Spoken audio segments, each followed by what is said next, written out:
उधर फैसल वाडा साहब कहते हैं कि कोई आए ना आए तरमीम आज होकर रहेगी। ख्वाजा आसिफ ने भी कहा तरमीम आज होकर रहेगी, नंबर्स पूरे हैं। लेकिन हमारा सवाल वही है कि अगर नंबर्स पूरे हैं, बार बार क्यों आप इजलास जो है वो डिले कर रहे हैं? क्यों जो मुसवदा उसको पेश नहीं किया जा रहा? जब मौलाना भी मान गए हैं बकौल बिलावल भुट्टो जरदारी के, तो फिर देर किस बात की है? क्यों इस मामले को मजीद फिर लटकाया जा रहा है? आखिर कुछ तो है जो इस मामले को अभी तक आप ना काबीना में लेकर जा सके हैं, ना ही सेनेट में, ना ही कौमी असम्बली में। इसी पर बात करने के लिए मुझे साबिक वफाकी वजीर सीनियर सियासतदान फवाद चौधरी साहब मुझे ज्वाइन कर रहे हैं। अस्सलाम वालेकुम, बहुत बहुत शुक्रिया फवाद चौधरी साहब।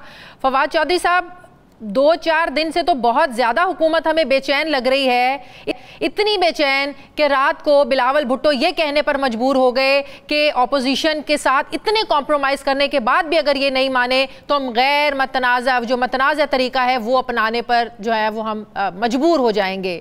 आपको लगता है कि ये आज सब कुछ हो जाएगा? चलिए, सबसे पहले तो मैं जो आज बैरिस्टर गौहर साहब ने और इन्होंने बताया है कि जो इमरान खान साहब के साथ सलूक रवा रखा जा रहा है जेल में, सबसे पहले तो मैं उसकी शदीद मजम्मत करना चाहता हूँ।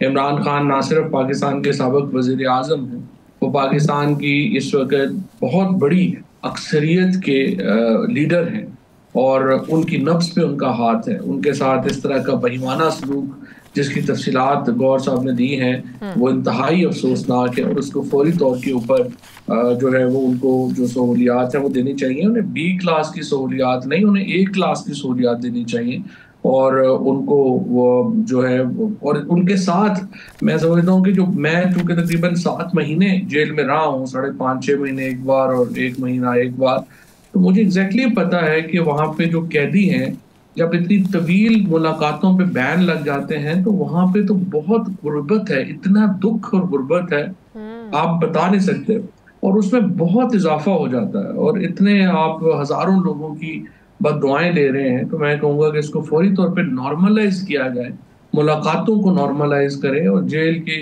जो हुकाम हैं उनको अकल का काम लेना चाहिए। ये हुकूमतें तो आती जाती रहती हैं, बदलती रहती है, इमरान खान से बिल्कुल ज्यादती जो है वो ना करें, पहली बात। दूसरी बात यह है कि आपने बड़े अपने डिटेल इंट्रो में सारे ही पॉइंट्स जो हैं वो कवर कर लिए हैं और जिस तरह से आपने बताया है कि जो बुनियादी मामला है या मसला है वो तो यह है कि हुकूमत मौजूदा चीफ जस्टिस की जाने पे परेशान है और आने वाले चीफ जस्टिस को लेके और परेशान है।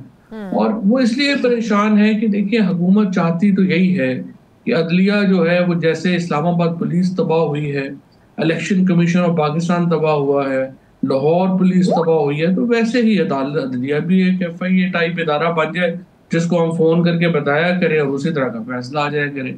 अब वो नहीं हो रहा और इसमें जो क्रेडिट जाता है मौलाना फजलुर रहमान साहब को, अगर उनका तज़किरा ना किया जाए, उनकी तारीफ ना की जाए तो जाहिर है वो बड़ा एक, मैं समझता हूँ कि ज्यादती होगी, क्योंकि उन्होंने जिस तरीके से एक स्टैंड लेके खड़े हुए और जिस तरह से उन्होंने हुकूमत को रोका।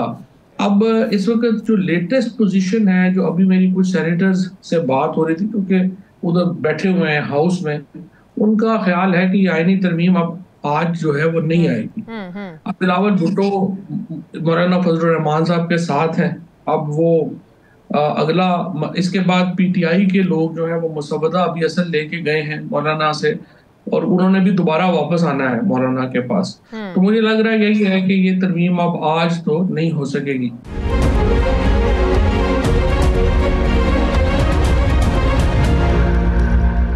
मौलाना है वो PTI को साथ लेकर चलना चाहते हैं, बावजूद इसके कि बिलावल भुट्टो तो कह रहे हैं कि मौलाना तो हमारे साथ 100% मुत्तफिक है इस मुसवदे पे, लेकिन लगता नहीं है कि मौलाना PTI के बगैर चल सकेंगे और ये बोझ सिर्फ वो अकेले उठाना चाहेंगे ऑपोजिशन में PTI के बगैर।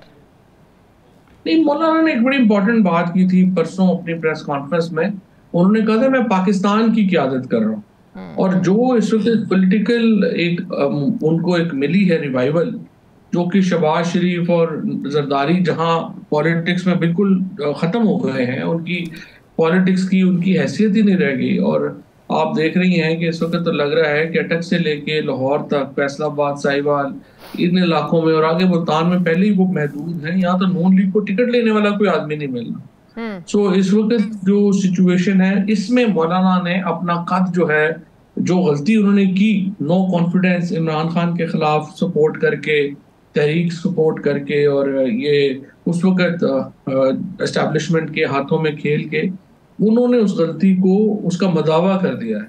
और आज जिस तरह से वो खड़े हैं उसके नतीजे में मैं समझता हूँ कि एक बहुत एक अहम पेशरफ्त उन्होंने। लेकिन अगर मौलाना साथ दे देते हैं, मौलाना वोट दे देते हैं, जिस तरह बिलावल कह रहे हैं कि मौलाना ही मुसविदा पेश करेंगे, तो फिर हम इसको मतनाज़ तरमीम नहीं कह सकते। फिर आप लोगों के लिए, पूरी कौम के लिए फिर मतनाज़ नहीं रहेंगी। फिर हुकूमत को अचीव क्या होगा इससे? अगर मौलाना सब चीज़ें अपनी मनवा लेते हैं, फिर ये उजलत, फिर ये आनिया जानिया, मनाना, रूठना, कभी जरदारी साहब से मुलाकातें हो रही हैं, नवाज शरीफ से मुलाकातें हो रही हैं, मौलाना साहब से मुलाकातें हो रही हैं, फिर हुकूमत की इसमें अचीवमेंट क्या आपको नज़र आ रही है? आज तक पाकिस्तान में जो तरमीम हुई हैं आइन के अंदर, मासवाए फर्स्ट 4 अमेंडमेंट्स के जो भुट्टो साहब ने उस वक्त अपनी मेजॉरिटी से करवा ली, तमाम आइन में तरमीम जो है वो यूनानिमस हुई हैं। हाँ। सो अगर आज तहरीक इंसाफ इस तरमीम का हिस्सा नहीं बनती तो ये पहला मौका होगा पाकिस्तान के आइन में कि जहां तरमीम यूनानिमस नहीं होगी, नंबर 1। नंबर 2, जिस तरह आपने अपने इंट्रो में बताया कि किस तरह से लोगों को उठाया गया, उनके बच्चों को, उनके रिश्तेदारों को, और दबाव डाल के वोट लिया गया। जाहिर है कि ऐसी जो तरमीम होगी वो सिर्फ तारीख के कूड़ादान में जाएगी, उसकी कोई हैसियत नहीं होगी। अच्छा, मौलाना फजलुर रहमान अगर जाते हैं हुकूमत के साथ तो फिर ये है कि हुकूमत को नंबर्स जो है वो शायद करीब हो जाए, इतना करीब हो जाए कि शायद हुकूमत तरमीम कर ही ले। लेकिन उससे भी एक इस तरमीम को वैसे तो एक इज्जत नहीं मिलनी है, लेकिन टू बी फेयर विद मौलाना ने जो अब ड्राफ्ट दिया है वो बड़ा मेलो डाउन है, और उसमें जो असल जहर है वो निकाल लिया गया है। और अब सिर्फ जो एक है जिसके ऊपर जाहिर है कि सारी ही लीगल कम्युनिटी को, तहरीक इंसाफ को, और मुझे ज़ाती तौर पे बड़ा ही एतराज़ है, वो ये है कि 1999 के बाद से ये चीज़ सेटल डाउन हो गई थी कि सीनियर तरीन जज जो है वो चीफ जस्टिस ऑफ पाकिस्तान बनता था। अब आप पैनल लाना चाह रहे हैं 3 जजेस का, और डिस्क्रिप्शन दे रहे हैं हुकूमत को, पार्लिमानी कमेटी। जी, पार्लिमानी कमेटी को जो आप डिस्क्रिप्शन दे रहे हैं, जिसमें ये कहा गया है कि 2/3 अक्सरियत से पार्लिमानी कमेटी उसको करेगी। लेकिन देखें आप, इसके नतीजे में एक बहुत बड़ा पेंडोरा बॉक्स खोल रहे हैं इंस्टीट्यूशनल पॉलिटिक्स का, जो कि खत्म हो गई। लेकिन अब हम बजाय उस कामयाब तजर्बे को आगे लेके जाएं, हम उसको तबाह कर रहे हैं और दोबारा मुतनाज़ा कर रहे हैं सुप्रीम कोर्ट में इस अहम अपॉइंटमेंट को। और अब ये देखते हैं कि मौलाना, इतनी तगो तो हमें तो लगता है सिर्फ एक तैनाती के लिए हो रही है। तेरा जज मेरा जज, अपनी मर्जी के बेंचेस बनेंगे, अपनी मर्जी के जजेस लगाए जाएंगे। ये सारी तगो तो आपको नहीं लगता सिर्फ इसी तकर्रुरी के लिए हो रही है? देखिए ना, हुकूमत क्या चाहती है? हुकूमत तो यही चाहती है कि ये एक एग्जीक्यूटिव ब्रांच बन जाए और फैसले पहले हमें दिखा के किया करे। ये देखिए, ये अभी एक तो खैर इसमें कामयाबी हुई है मौलाना साहब की मेहरबानी से, जो बचत हुई है कि आप ये अपनी फेडरल कॉन्स्टिट्यूशन कोर्ट नहीं बना पा रहे। फेडरल कॉन्स्टिट्यूशन कोर्ट में इन्होंने अपने हैंड पिक्ड जजेस अपॉइंट कर देने थे, और वहां से तो फिर बिल्कुल ही फैसले जो है वो होने थे तबाहकुन। अब ये वो नहीं बना पा रहे। फिर फायज ईसा साहब जो है उनसे जान छूट रही है। ये एक बहुत, वो मैं समझता हूँ कि बड़ी कामयाबियां हैं हमारी। अब तीसरा जो है वो देखना है कि इसको जो जब हम चलेंगे इससे आगे, तो अब तीसरी बात जो देखने वाली है वो ये है कि इसके अंदर जो तरीकाकार है बनाने का, पैनल्स बनाने का, और जो आगे कॉन्स्टिट्यूशन बेंच बनाने का, वो ट्रांसपेरेंट होना चाहिए। मिसाल के तौर के ऊपर ये नहीं हो सकता कि सारे केसेस आप जो हैं वो हर दफा जुडिशियल कमीशन में, तो इसलिए कह रहे हैं ना, जुडिशियल कमीशन तो इसलिए कह रहे हैं कि इस वक्त 13 का वो कमीशन है। उनमें से 8 जो है वो हुकूमत के हैं, 5 जो है वो जजेस के हैं। तो वो तो हर दफा हुकूमत अपनी मर्जी के, यानी हुकूमत के खिलाफ केस है और वो खुद ही बेंच बना रहे हैं। तो ये भी एक मजाक है। लॉन्ग रन में बिल्कुल तबाह, कॉन्फ्लिक्ट ऑफ इंटरेस्ट हो जाएगा ना इस सारे मामले में।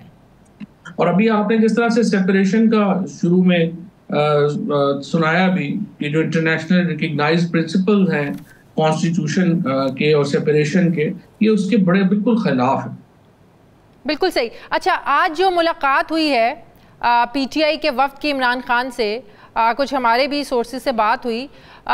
इमरान खान साहब ने इस बात पर, जो बात आप हमेशा से कहते आ रहे हैं कि मौजूदा लीडरशिप जिम्मेदार है कि आज इमरान खान अंदर हैं, जो इन्हें एहतजाज इस तरीके से इस पॉलिसी को लेकर चलना चाहिए था ये नहीं चले, इसलिए आज इमरान खान अंदर। आज खान साहब ने भी ये बात की, रिपोर्टर्स ने ये बात की कि खान साहब ने ये बात की है। तो आपको लगता है कि यही लीडरशिप, अगर जिस तरह खान साहब की एक पॉलिसी थी जो उन्होंने कहा था कि जब जब आपको एहतजाज के लिए कहा आपको निकलना चाहिए था, आप नहीं निकले, आपने बार बार एहतजाज को पोस्टपोन किया, इन्हीं पॉलिसीज की वजह से खान साहब आज ये सब भुगत रहे हैं। पहली बात तो ये कि मेरा नहीं ख्याल इमरान खान ने आज लीडरशिप को ये बात कही है, क्योंकि वहाँ हर चीज रिकॉर्ड हो रही होती है, चीजें हो रही होती हैं। इतने दिनों बाद इमरान खान की मुलाकात हुई है, आई डाउट कि इमरान खान ने ये बात कही है। और जो कुछ टेलीविजन चैनल्स ने जिस तरह से एक ही जगह से सबको व्हाट्सएप मैसेज किए और उन्होंने वो अपने रिपोर्टर्स जो हैं उन्होंने वो चलाया, उससे ही आप अंदाजा लगा लें कि हमारी सहाफत का मेयार क्या रह गया है। इससे तो जो सोशल मीडिया के ट्रोल्स हैं उनकी बेहतर हुए है, और अनफॉर्चुनेट है कि इस तरह से हमने अपने टीवी मीडिया को टोटल हमने ज़ाया कर दिया। दूसरी बात यह है कि जो लीडरशिप का है वो तो देखिए प्रॉब्लम्स हैं, उसमें तो कोई शुबा ही नहीं है। तो मेरा देखिए बहुत ही प्यार का, बहुत ही एहतराम का ताल्लुक है सलमान राजा से, गौहर से, तो भाइयों की तरह है। And I think they are very honourable people. I have no two opinions about them, they are very very honourable people. लेकिन देखिए सियासत उनका जो है वो नीश नहीं है, और उनको जो है, जो इन्होंने पहले भी पीटीआई में जब ये लगाया, और पीटीआई जो है वो 9 फरवरी को जब एहतजाज करना चाहिए था, सारे घर बैठे। ये बहुत बड़ा एक, मैं समझता हूँ कि जुल्म किया पीटीआई की लीडरशिप ने उस दिन पाकिस्तान के अवाम के साथ। वो दिन था जब पीटीआई को एहतजाज के लिए बाहर निकलना चाहिए था। उसके बाद खैर और भी बड़े मौके हैं, लेकिन आप देखिए ना, मौलाना आपके सामने आपके प्रोग्राम में कितनी दफा पहले भी मैं हमेशा से ये कह रहा था कि मौलाना फजलुर रहमान से अलायंस बहुत ही अहम है, सही। और जमात इस्लामी से, जीडीए से, जब तक देखें इस वक्त हो, देखे शायद हो क्या रहा है कि पीटीआई को कोई वो अहमियत ही नहीं दे रहे। मतलब जो जिसको दिल चाहता है वो आके उठा लेते हैं, जिसको इंतजार पंजोता जो है हमारा, वो अब 9 दिन से तकरीबन जो है 6-7 दिन से जो है वो मिसिंग पर्सन है। सेनेटर इजाज चौधरी साहब को उनका जो है वो प्रोटेक्शन ऑर्डर नहीं हो रहा सेनेट का। बिल्कुल ऐसे सारे लोग बाकी जो है वो, और जिस दिल किसी को मतलब जिसको हम पंजाबी में कहते हैं ना, भारी कोई नहीं रह गया पार्टी। बिल्कुल बिल्कुल बिल्कुल। अच्छा, इलेक्शन कमीशन इतना ज्यादा वो क्यों जो है ना वो सुप्रीम कोर्ट के अहकामात को, बार बार दी गई वजाहत को, बार बार एक बात जो क्लियर हो रही है उसको खातिर में नहीं ला रहा है? इलेक्शन कमीशन क्यों अपने आप को इतना जो है ना वो मतनाज़े बनाता जा रहा है? आपको क्या लगता है कि सुप्रीम कोर्ट को इस पर तौहीन अदालत नहीं लगानी चाहिए थी? बार बार तौहीन अदालत हो रही है, और सुप्रीम कोर्ट का बार बार ये कहना, आपको याद है पिछली दफ़ा जब वजाहत आई थी और कहा था कि अब सख्त एक्शन होगा, इसके कॉन्सिक्वेंसेज होंगे, आपको भुगतने पड़ेंगे, लेकिन कल फिर जो दी उसमें अब कोई तौहीन अदालत नहीं है, और इलेक्शन कमीशन आज भी मानने को तैयार नहीं है सुप्रीम कोर्ट का फैसला। वो तो देखिए ना, जिस तरह से पीटीआई ने अपना भरम खत्म कर दिया है, सुप्रीम कोर्ट ने भी अपना भरम खत्म कर दिया। जब उनके अपने चीफ जस्टिस जो हैं वो ऑर्डर्स को फ्लाउट करने में मदद कर रहे हों इलेक्शन कमीशन की, तो अभी आज हफ्ते के दिन उन्होंने दोबारा जो नोटिस जारी किए हैं कि जी आपकी जरूरत कैसे हुई है कि 8 जजेस का आपने नोट जो है वो वेबसाइट के ऊपर जारी किया है और सब कुछ किया है। अब ये बड़ी की चेंज है। अगर ये कॉन्स्टिट्यूशनल अमेंडमेंट ना आ सकी और सुप्रीम कोर्ट में तब्दीली आ गई आइन के मुताबिक, तो फिर तो मुझे लगता है कि इलेक्शन कमीशन को तो भुगतना पड़ेगा जिस तरीके से, जिस रैश तरीके से उन्होंने सुप्रीम कोर्ट की कंटेम्प्ट की है। लेकिन इसके साथ साथ ये जरूर है कि सुप्रीम कोर्ट को भी अपने आप को मनवाना चाहिए। ये नहीं है कि सुप्रीम कोर्ट के जजेस कहें कि हम तो नौकरी करेंगे, बाकी पूरा पाकिस्तान हमारे लिए और अदलिया की आजादी के लिए लड़ ले, लेकिन हमें अगर मिल गया तो ठीक है, वरना नहीं। इस तरह तो नहीं इजाजत मिली।